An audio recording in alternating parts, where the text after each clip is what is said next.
మహాగణాధిపతయే నమః. ఓం గురుభ్యో నమః. ఓం శ్రీమాత్రే నమః. పరమేశ్వర స్వరూపమైనటువంటి జ్యోతిష, వాస్తు మరియు ఇతర అనేకమైనటువంటి శాస్త్రములను మనకు అందించినటువంటి మహర్షులకి నమస్కారం. హయగ్రీవ హయగ్రీవ హయగ్రీవేతి యో వదేత్ తస్య నిస్సరతే వాణి జనుకన్యా ప్రవాహవత్. అరుణాం కరుణాతరంగితాక్షీం ధృతపాశాంకుశపుష్పబాణచాపాం అనిమాదిభిరావృతాం మయూకైః అహమిత్యేవ విభావయే భవానీం. శ్రీమాత్రే నమః. ప్రేక్షకులకి ఆ లలితాంబిక అమ్మవారి యొక్క అనుగ్రహం పరిపూర్ణంగా కలగాలని మనస్ఫూర్తిగా కోరుకుంటూ మనం ఈరోజు చెప్పుకోబోయేటువంటి టాపిక్ ఏమిటి అని చెప్పి చూసుకున్నట్లయితే, లలితా సహస్రనామాల్లో ప్రతి నామానికి ఉన్నటువంటి అర్థము, భావము, ఆ నామము జపించడం ద్వారా జన్మజాతకంలో ఉన్నటువంటి దోషం ఏ రకంగా తొలగుతుంది మరియు వాస్తు దోషం ఏ రకంగా తొలగుతుంది అనేటువంటి విషయాన్ని మనం చెప్పుకుంటూ ఉన్నాం. ఒకటే గుర్తుపెట్టుకోండి, సహస్రనామములు ఏవైతే ఉన్నాయో ఇవి అపౌరుషములు. ప్రతి నామముకి వేదమంత్రంకు ఉన్నటువంటి శక్తి ఉంది అనేటువంటి విషయాన్ని మీరు అర్థం చేసుకోండి, తప్పులు లేకుండా చదవండి. అయితే ఇక్కడ ఇవాళ చెప్పుకోబోయే నామం ఏమిటి అని చెప్పి చూసుకున్నట్లయితే, కిరిచక్ర రథారూఢ దండనాద పురస్కృత అనేటువంటి నామం ఇది.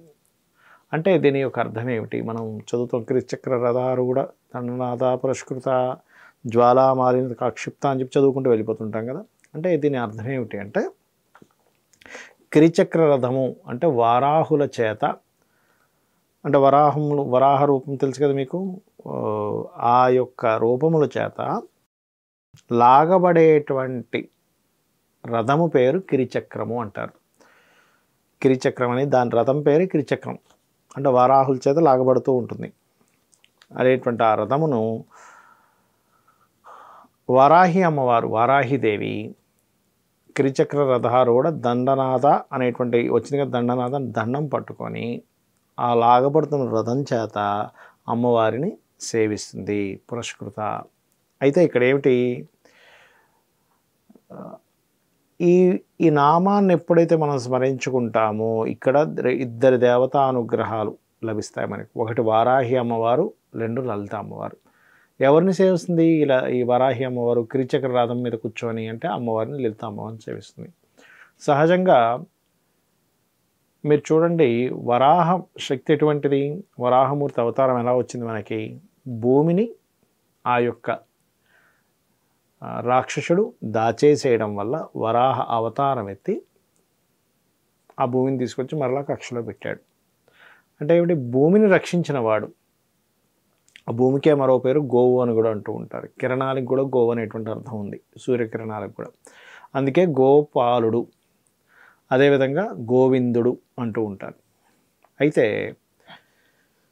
ఈ యొక్క నామాన్ని ఎవరైతే దీన్ని చేస్తూ ఉంటారో, ముఖ్యంగా నైరుతిలో ఏదైనా దోషం ఉందండి, దక్షిణ నైరుతిలో ఏదైనా దోషం ఉంది అంటే భూతత్వం ఉన్నటువంటి ప్రదేశం, నైరుతి దక్షిణ నైరుతి భూతత్వ ప్రదేశాలు అంటారు వాటిని. ఉంటే ఏమవుతుంది? సర్వసాధారణంగా భార్యాభర్తల మధ్యన గొడవలు రావడము, లేకపోతే స్టెబిలిటీ లేకపోవడము, వాళ్ళు చేసినటువంటి వృత్తిలో స్టెబిలిటీ లేకపోవడం జరుగుతూ ఉంటుంది. ఆ స్టెబిలిటీని ఇస్తుంది ఈ యొక్క వరాహస్వామి, వారాహి అమ్మవారి యొక్క నామం కనుక కిరిచక్ర రథారూఢ దండనాద పురస్కృతాయై నమః అనేటువంటి నామం ఏదైతే ఉందో, ఖచ్చితంగా ఈ వారాహి అమ్మవారిని తలుచుకున్నటువంటి నామం. కాబట్టి ఈ నైరుతి దోషాలు పోవడము, మనకి జన్మజాతకంలో శనికుజులు కలిసి ఉండి ఇబ్బంది బాగా జరుగుతుంది అనుకోండి, అంటే శక్తి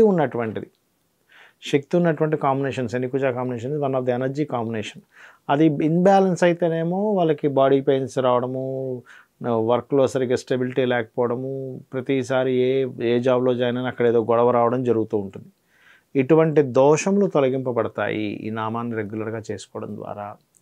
మీరు గమనించండి, ఎవరి జన్మజాతకంలోనూ శని కుజ కలిసి ఉన్నారు, ఇంకో శుభగ్రహం కనుక కనెక్టివిటీ లేకపోతే ఏమైపోతుందంటే వాళ్ళకి లైఫ్లో ఎప్పుడు ఏదో ఒక శారీరకమైన బాధలు వస్తూ ఉంటాయి, లేకపోతే గొడవలు అవుతూ ఉంటాయి. లైఫ్లో ఎప్పుడు ఎవరితో ఒక గొడవ ఉంటూ ఉంటుంది. ఎందుకు?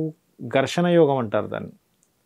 కాబట్టి ఇది చేసుకోవడం ద్వారా ఆ యొక్క దోషాన్ని తొలగించుకోవచ్చు పూర్తిగా. శ్రీమాత్రే నమః.